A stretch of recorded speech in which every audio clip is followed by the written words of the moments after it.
창세기 13장 14절에서 18절까지 말씀입니다. 롯이 아브람을 떠난 후에 여호와께서 아브람에게 이르시되 너는 눈을 들어 너 있는 곳에서 북쪽과 남쪽 그리고 동쪽과 서쪽을 바라보라. 보이는 땅을 내가 너와 내 자손에게 주리니 영원히 이르리라. 내가 내 자손이 땅에 티끌 같게 하리니 사람이 땅에 티끌을 능히 셀 수 있을진데 내 자손도 세리라. 너는 일어나 그 땅을 종과 횡으로 두루 다녀보라. 내가 그것을 내게 주리라. 이에 아브람이 장막을 옮겨 헤브론에 있는 마므레 상수리 수풀에 이르러 거주하며 거기서 여호와를 위하여 제단을 쌓았더라. 예, 반갑습니다. 별로 안 반가운 것 같아요. 예, 함께하는 교회는 참 좋은 교회입니다. 그렇게 해야지 아멘이 나오죠. 제가 많은 교회를 다녀보지는 않았지만은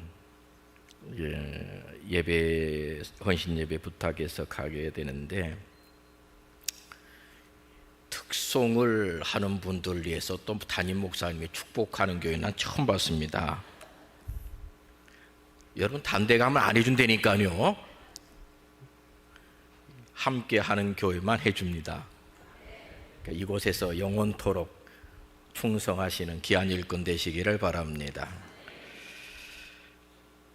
오늘 본문 말씀은 아브라함과 조카 롯이 이별을 합니다. 이별한 후에 하나님께서 상실한 마음을 갖고 있는 아브라함을 위로해 주면서 새로운 비전을 보여준 장면이 나오게 되어집니다.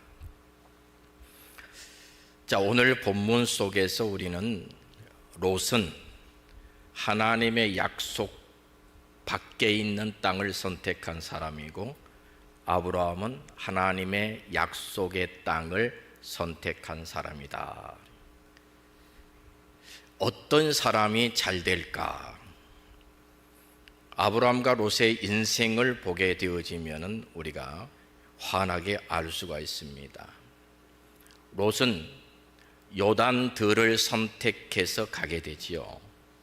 아브라함은 하나님이 약속한 그 가나안 땅에 머물게 되어집니다.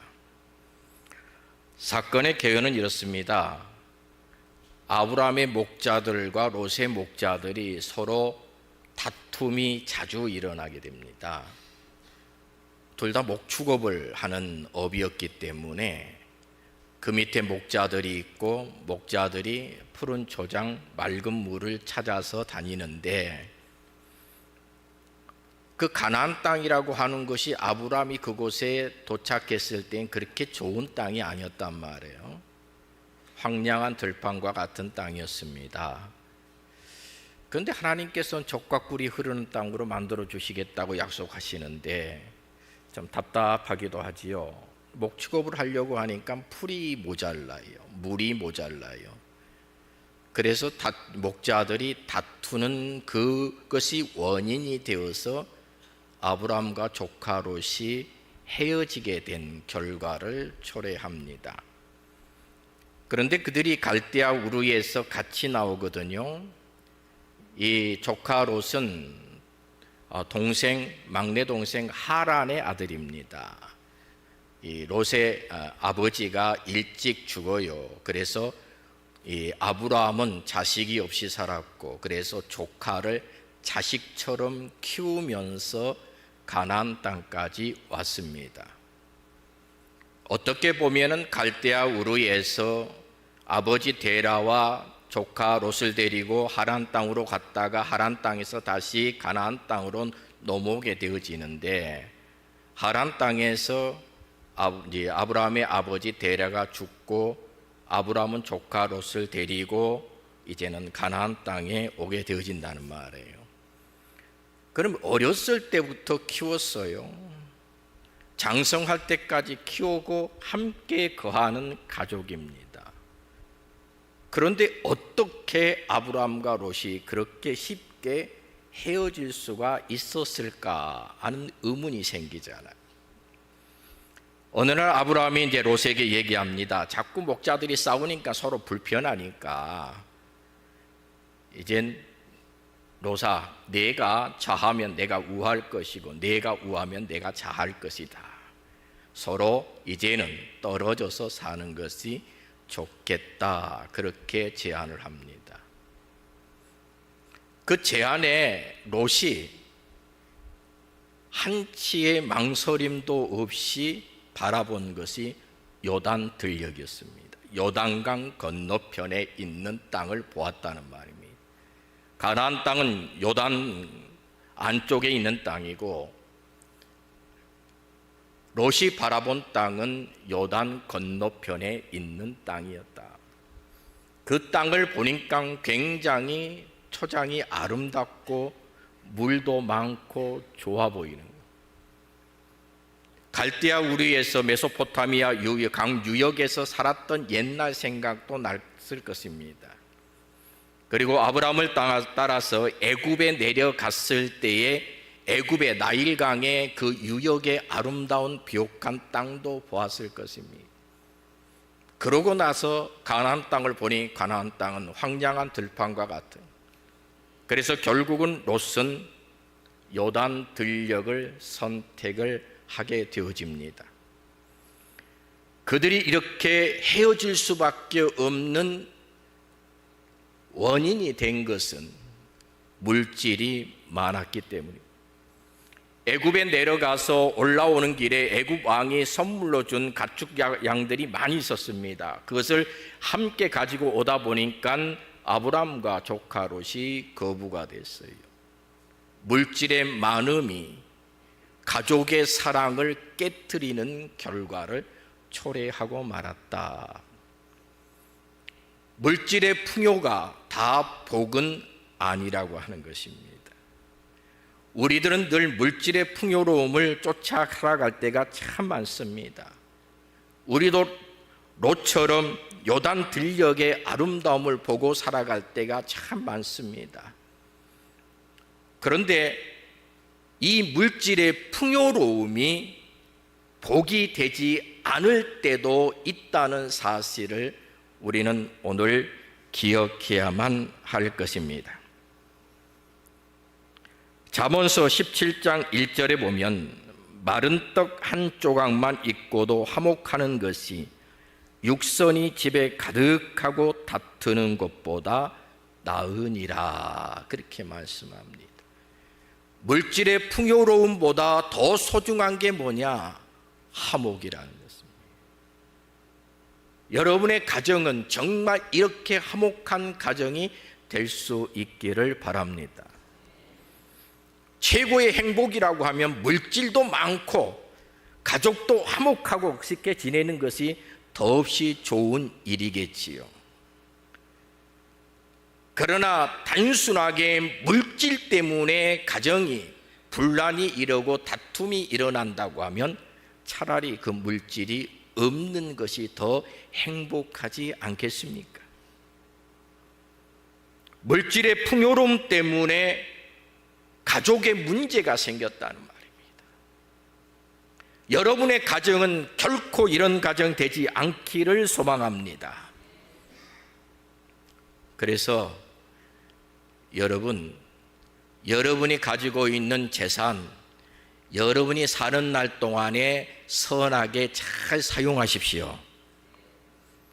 그리고 돌아가실 때 자녀들에게 유산 남겨주지 말고 그 유산을 가지고 교회에 기증하십시오. 다 아멘 하셨어요. 그럼 교회가 그 기증받은 재산을 가지고 얼마나 선하게 아름답게 사용할 수 있겠습니까? 우리는 간혹 매스컴에서 그런 이야기 듣지 않습니까? 재산 때문에 자녀들이 장례식에서 싸우는 그런 모습들을 보지 않아요. 저희 처갓집에서도 그런 얘기 있었지. 이제 솔직하게 얘기할게요. 제가 이제 재혼을 했거든요. 재혼을 해서 지금 같이 온 집사람은 이제 제가 재혼한 아내고, 그 전에 이제 처가 먼저 세상을, 오랜 동안 지병이 있어서 10여 년 동안 지병 때문에 고생하다 세상을 떠났는데, 그 처가를 얘기합니다. 그 처가에 장인어른이 돌아가셨어요. 장인어른이 돌아가셨는데 내가 이제 맞사위니까 모든 것을 주관해서 하는데 나는 이제 재정에 대해서 장례 이런 돈에 대해서 일체 건들지 아니하고 처제하고 조카를 시켰어요. 그런데 그 처남댁이 욕심이 좀 많아요. 그러니까 둘째 날은 그 조의금이 얼마나 들어왔는가 이게 궁금한 거예요. 나중에 다 가르쳐 줄 때 그것 때문에 결국은 처남댁하고 처제하고 다투는 일이 생기게 되었습니다. 그래서 하도 안 됐길래 물론 조의금이 제가 활동을 많이 했기 때문에 조의금이 제일 많았겠지요. 그래서 일체 하나도 건들지 않냐고 다 정리한 다음에 장모님 다 드리자 그리고 결정해서 장모님을 다 드렸어요. 그리고 장모님이 이제 조금 이제 각 가족마다 용돈을 좀 주시라 그래서 한 가정당 100만 원씩 용돈을 주고 나머지 교회 헌금하고 당신이 사는데 쓰시라고 다 드렸습니다. 별거 아닌데 그거 해봤자 얼마나 되겠어요? 그게 한 10억이나 된다고 그랬으면 또 모르겠습니다만은 그거 해봤자 몇 천만 원이에요. 그거 가지고 싸운단 말입니다. 차라리 그러면 그거 몇 천만 원 없는 게 낫잖아요. 가족이 가야 할 길이 어디인가? 예수의 안에서, 하나님의 약속 안에서 화목과 사랑과 서로 배려와 존중의 마음으로 살아가는 그런 아름다운 가정을 만들어가는 것이 우리의 삶의 목표가 되어야 될 줄로 압니다. 다른 데서 찾는 것이 아니라 하나님의 약속 안에서 찾아야 된다는 거예요. 롯과 같이 요단 들녘이 좋아서 물질을 쫓아가다가 모든 것을 잃어버리는 실패한 삶은 살지 말자는 겁니다. 적어도 가난하여도 비록 지금은 아무것도 없는 것 같아도 하나님의 약속을 따라서 살아가면 하나님께서 모든 것을 다 채워주십니다. 그 능력의 하나님 믿으십니까? 그 창조주 하나님 믿으십니까? 그렇다면 그 하나님을 믿는다고 하면 오늘 내 현실이 어떤 상황에 처해 있든지 아브람처럼 하나님의 약속만 따라서 쫓아가는 신실한 그리스도인들이 되시기를 간절히 축원합니다. 조카 롯이 떠났습니다. 가족과 같았고 자식과 같았는데 그저 한치의 망설임 없이 아닙니다. 큰아버지께서 먼저 선택하십시오. 그리고 나서 내가 선택하겠습니다. 이런 말도 하지 아니하고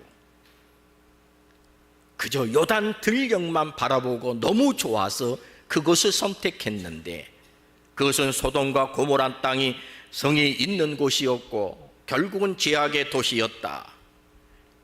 그것 때문에 결국 롯은 많은 물질을 가지고 갔지만 다 잃어버리고 아내도 잃어버리고 딸 둘만 데리고 소돔과 고모라 성을 빠져나올 수밖에 없는 비참한 인생이 되어버렸습니다. 그러나 우리 아브라함의 인생을 한번 살펴보십시다. 요단 들녘을 선택하여 간 롯을 바라본 아브라함의 마음은 어떻겠습니까? 아브라함의 생각은 그저 하나님이 약속한 땅, 가나안 땅 안에서도 서로 남북으로 동서로 나뉘어져서 살 수 있고 언제든지 함께 만날 수 있었으면 얼마나 좋았을까. 그 하나님의 약속 안이 아니라 하나님의 약속 밖으로 가고 나니까 아브라함이 더 이상 롯을 건수할 수 있는 여건이 되지를 못합니다. 나중에 소돔과 고모라 성이 이제 연합군에 의해서 롯이 포로로 잡혀갔을 때 롯이 도와서 롯의 가족을 이끌어내기는 합니다. 그럼에도 불구하고 여전히 롯은 소돔과 고모라 땅에 살았다는 말입니다. 돌이킬 줄을 몰랐다, 깨달을 줄을 몰랐다. 참 문제입니다. 아브라함이 가나안 땅에 서 있습니다. 상실한 마음으로 롯을 떠나보낸 텅 빈 마음으로 가나안 땅에 있을 때에 하나님께서 오늘 약속해 줍니다. 너는 눈을 들어 너 있는 곳에서 북쪽과 남쪽 그리고 동쪽과 서쪽을 바라보라. 너 있는 곳에서 눈을 들어서 동서남북을 바라보라는 것입니다. 그러고는 그 모든 땅을 내가 네게 줄 것이다. 보이는 땅을 내가 너와 네 자손에게 주리니 영원히 이르리라 약속합니다. 하나님의 약속이 있는 그곳이 축복의 땅인 것을 아브라함에게 말씀해 주고 있습니다. 아브라함은 왜 떠나지 않았을까요? 그곳이 하나님의 약속의 땅이기 때문에 떠나지 않았습니다. 아브라함이 계속적으로 가나안 땅에만 머물러 있었느냐? 아닙니다. 두 번의 실수를 합니다. 한 번은 애굽 땅으로 내려가고 한 번은 그랄 지방으로 내려갑니다. 기근 때문에. 그러나 중요한 것은 아브라함은 결코 그곳에 정착하지 않았다고 하는 것입니다. 하나님의 말씀을 깨닫고 다시 돌이켜서 가나안 땅으로 돌아옵니다. 돌아온 가나안 땅이 변해서 옥토가 되어서 돌아온 것이 아니란 말입니다. 그곳이 하나님의 약속이 있는 곳이기 때문에 돌아왔을 뿐입니다. 우리는 어떤 상황에서 실수도 할 수 있고 실패할 수도 있습니다. 그때마다 하나님의 말씀을 따라서 깨닫는 것이 중요합니다. 깨닫는 것이 하나님의 은혜입니다. 강단에서 회개하라 했을 때 그 깨달음이 있을 때 그 회개가 은혜가 되어지고 내게 복이 되어지는 것입니다. 늘 복받아라, 축복합니다. 여러분의 인생에 놀랍게 변할 것입니다. 기적이 일어날 것입니다. 이것만 여러분에게 복이 아니라 죄 가운데서 회개하라고 외칠 때 그 회개 외침이 내게 깨달음이 되었을 때에 그 깨달음이 하나님의 은혜입니다.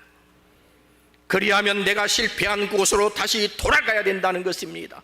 하나님의 약속으로 다시 돌아가야 된다는 것이에요. 이것이 믿음입니다.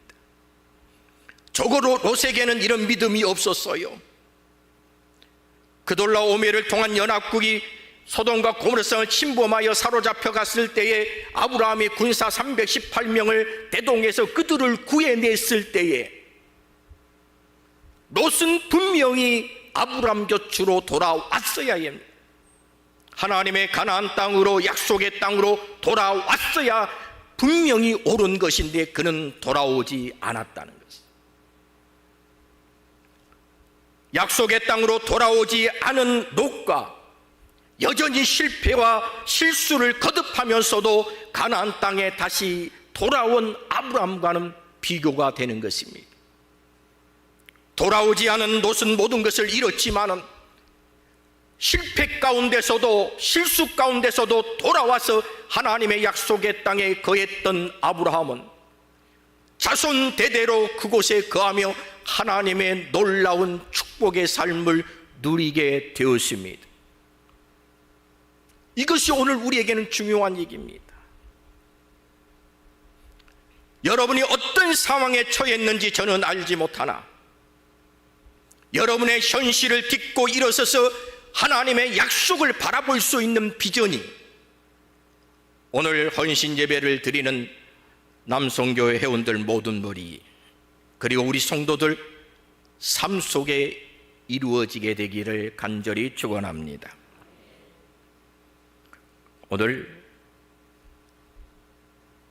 남성교회 특송을 들으면서 참 대단하다. 선곡이 부름받아 나서니면 어디든지 가오리다.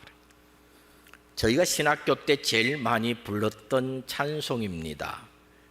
그런데 1학년 때, 2학년 때는 참 많이 불렀는데 3학년 때 4학년 때 졸업 가까우면서 이 찬송을 안 부릅니다. 하나님이 나를 아골골짝골짝이라도 가게끔 하면 나는 어찌할까? 그런데 오늘 남선교회 회원들이 부름받아 나서님은 어디든지 가오리다. 그러고 보니까 신학교 때 저희들의 믿음보다 더 좋은 것 같아요. 그 믿음 갖고 사십시오. 그건 무슨 말씀이에요? 순종하겠다고 하는 거예요. 하나님의 말씀 앞에 순종하겠다고 하는 거예요. 이게 아브라함의 믿음이었다는 말이에요. 약속의 땅에 거해 쓴 그 삶이 순종의 삶. 다른 곳에 가면 더 좋은 삶, 더 아름다운 삶 있을 수도 있습니다. 그러나 아브라함은 그 약속의 땅에 여전히 머물러 있었다고 하는, 이것이 아브라함에게는 큰 순종의 삶이었습니다. 그것이 그에게 믿음의 바탕이 되고 나니까 아들 이삭이라도 내게 바치라 있을 때 주저하지 아니하고 모리아산에 가서 바칠 수가 있었다는 거예요. 이런 순종의 훈련이 없었다면 정말 어려웠을 것입니다. 그런데 아브라함에게는 처음부터 이런 순종의 훈련이 되어 있어서 부름받아 나서님은 어디든지 가오리다.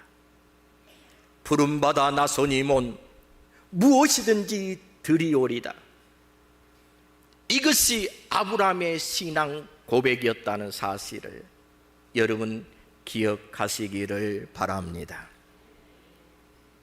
순종이 제사보다도 낫다고 했습니다. 순종하십시오. 말씀 앞에 순종하십시오. 말씀을 대언하시는 담임 목사님 앞에 순종하십시오. 그리하면 여러분의 인생의 꽃이 활짝 피어날 것입니다. 여러분은 이 함께하는 교회에서 장로 임직도 받고 권사 임직도 받고 집사 임직도 받고 이 함께하는 교회에서 하나님의 은혜도 받고 하나님의 사랑도 받았습니다. 그러니 이 약속의 땅에서 영원히 거하며 자손대로 천대까지 하나님 앞에 충성하는 복된 삶이 되시기를 간절히 축원합니다. 얼마나 아름답겠습니까? 1대, 2대, 3대, 4대 함께 나와 하나님 앞에 예배하는 그 모습이 얼마나 보기에 좋겠습니까? 이런 믿음의 역사를 이루는 우리 함께하는 교회 모든 성도들 되시기를 간절히 소망합니다.